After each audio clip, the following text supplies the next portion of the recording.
Okay, so how would I rank my performance this year on a scale from 1 to 5? All right, well, it's not a 1 or a 2. 3 sounds low. I deserve a 5. I'm gonna rate a 5 in all categories. That seems like too much.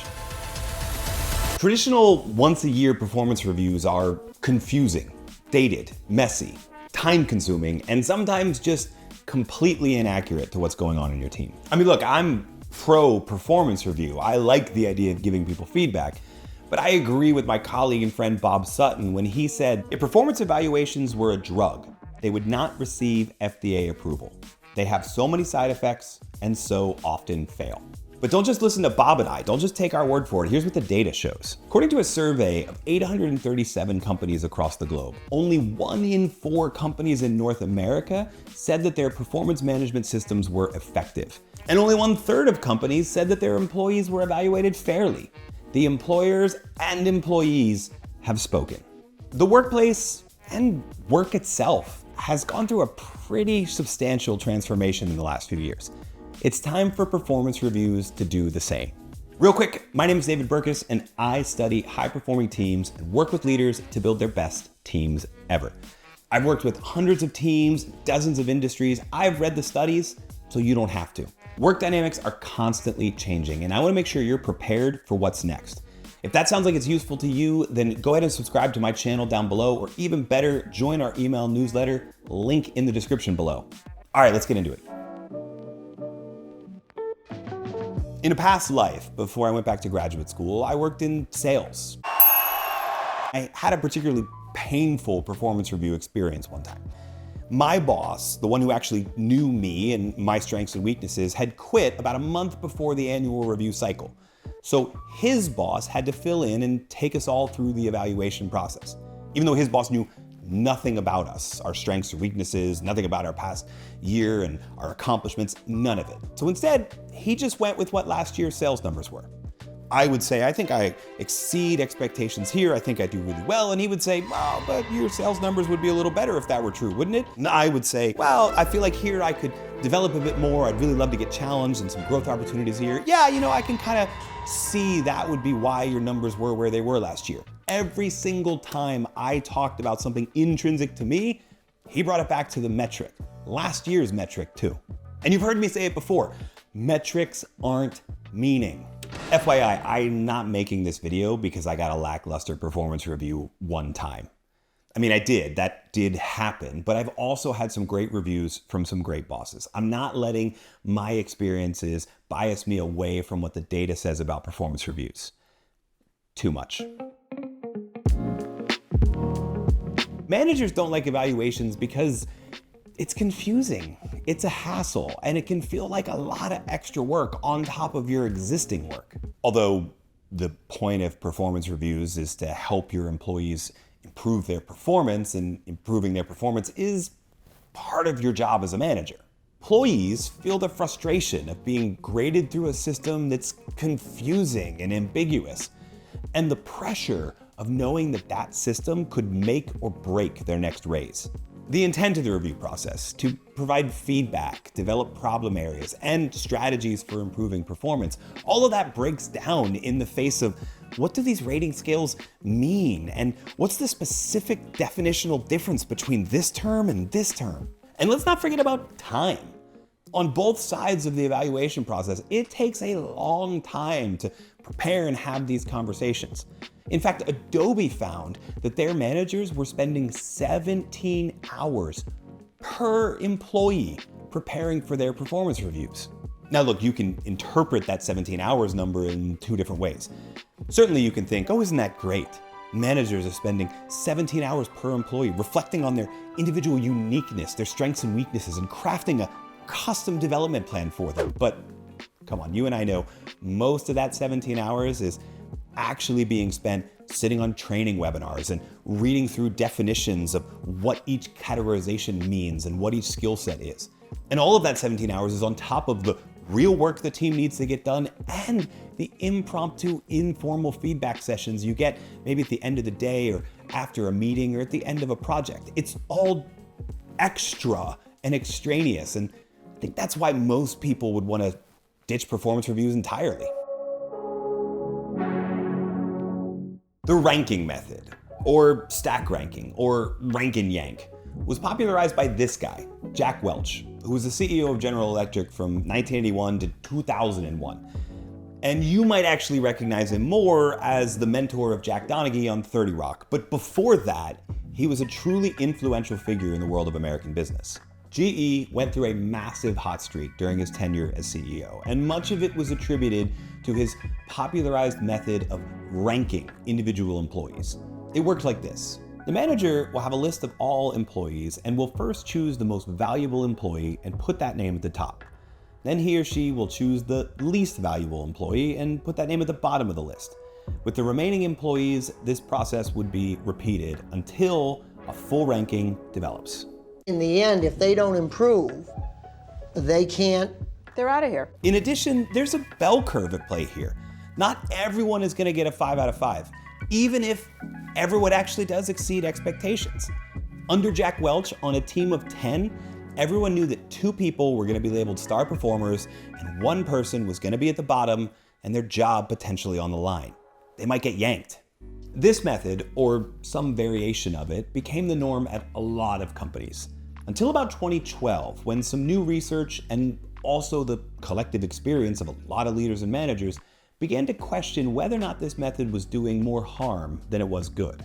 Managers reported that employees were becoming obsessed with their ranking, and that the system was creating unhealthy, siloed competition between everyone, especially top performers. What would often happen is you'd have top performers who would try and distance themselves from other top performers, join other teams so that they wouldn't have to compete for that #1 spot in the ranking. But top employees should be collaborating, not competing, and not trying to run from each other just to get a good individual ranking. In 2000, software company Microsoft experienced a 10-year plus decline. Their valuation went from 510 billion, billion with a B, to almost half of that. The real reason, at least according to employees, stack ranking. Yeah, who would have thought? Turns out that pitting all your employees against each other is a pretty surefire way to kill innovation. So they ditched the stack rankings. Yeah, rank and yank got yanked. And a handful of other Fortune 500 companies followed suit. Motorola, Expedia, Adobe, all of them ditched the traditional performance review and replaced it with a series of informal check-in conversations conducted throughout the year. Stay with me on this, because I know it might sound shocking, but break that traditional performance review up into 12 sessions. Break it up. Now, these check-ins don't have to be grueling, high-stakes sessions. In fact, they should be very informal, like the name suggests, a check-in. The best check-ins hit on 3 areas every time: expectations, feedback, and professional growth. And don't confuse a check-in with a regular stand-up coordination meeting like you do on a regular basis with your team. It's about how we're doing the work, and most importantly, making sure that when we get down the road to the actual performance review, there's no surprises, no drama. It's just another feedback session. Look, I don't have some secret definition of all of these flawed scales, and particularly know which one you use at your company. It's all just so subjective. I do know this though, almost everybody rates themselves a 4 or a 5 in pretty much every category. I mean, who would rate themselves a 1? Has anyone ever rated themselves a 1? If you've ever rated yourself a 1 on a self-evaluation, leave a comment below. I'd like to talk to you. I'd like to cry with you. Just for fun, let's go over some of these terms and I'll tell you what I think. If you're preparing for your evaluation, you're probably looking at something like this. Okay, let's go. A 1 means I should probably have quit already. A 2 means either I'm new and I haven't had a time to really show myself, or I'm actually trying to get my boss to say something positive about me by underrating myself and hoping for a 3. A 3 actually means 2 totally different things. If I'm an employee, a 3 is like a negative. It's like, I did everything you want me to do, but I didn't do anything above that. I didn't really shine. If you're a manager, a 3 is like, hey, you did everything we needed you to do. Congratulations, this is perfectly acceptable. Your job is safe here. So to an employee, a 3 is bad. To a manager, it can often be good. Yeah, if I'm a manager who has a team full of people and every single time everybody rated themselves either a 4 or 5 in every single category, then my whole approach on this evaluation process is going to go differently, because my job becomes find the 3s, find the people who actually do underperform, etc. A 4 is like, you're a better than average employee, and I have to signal that by giving you a 4 or 2 4s somewhere on the sheet, so you know that like I value you and I notice you. You're not exceptional, but you know, you're better than average. A 5 is incredible. A 5 means for that skill, for that thing we're rating you on, you're the best person on that team. Now, what a 5 should mean is that you do more than we expected of you. You have exceeded our expectations, and that should be possible for a lot of different people on the team.